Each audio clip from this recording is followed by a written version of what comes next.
Hello everyone, welcome to my video once again. In this video, I talk about some basic things for learning English.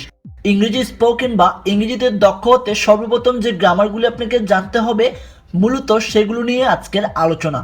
So let's talk about that. First of all, you have to learn whole concept of tense. একদম শুদ্ধভাবে ইংরেজি শিখতে টেন্সের বিকল্প কোনো কিছুই নেই। ইংরেজির সামগ্রিক ধারণাকে বিভিন্নভাবে এক্সপ্লেন করতে টেন্স সম্পর্কে অবশ্যই ধারণা থাকতে হবে। তাই বলা হয় টেন্সের কনসেপ্ট পড়লে ইংরেজি শেখা একদম হাতের মুঠোয়। আর এটা খুবই সহজ একটা টপিক যেটা আসলে 2 থেকে 3 দিন সময় দিলেই enough. So you have to learn tense first. Tense শেখা হয়ে গেলে এরপর আপনাকে ফোকাস করতে হবে মডেল ভার্ব।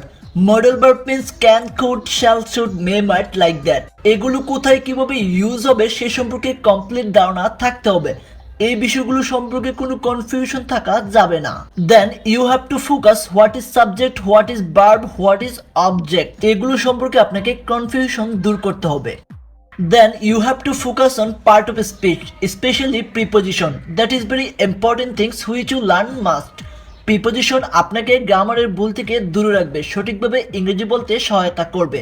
তাই আমাদেরকে প্রিপোজিশনের কনসেপ্ট সম্পর্কে কনফিউশন দূর করতে হবে। Finally you have to more effort on vocabulary. কারণ হলো ভোকাবুলারি না জানলে আমরা কথা বলতে গেলে আটকে যাব।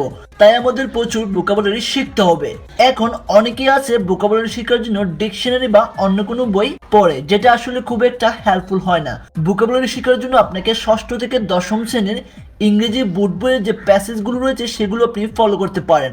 অর্থাৎ একে একে ষষ্ঠ, সপ্তম, অষ্টম, নবম, দশম এই সবগুলো ইংরেজি বুট বই আপনি পড়ে পড়ে ভোকাবুলারি সহ শেষ করুন। পার্সোনালি এটা আমাকে সবচেয়ে বেশি সহায়তা করেছে ইংরেজি ভোকাবুলারি শিখতে। তাহলে প্রথমে আমাদেরকে পড়তে হবে টেন্স, তারপর পার্ট অফ স্পিচ, তারপর subject, verb, object and finally vocabulary. আপাতত এই বিষয়গুলোই যথেষ্ট ইংরেজি শেখা শুরু করার জন্য। So this is the absolute minimum you should know. After you become comfortable with speaking, then you can study more advanced grammar topic.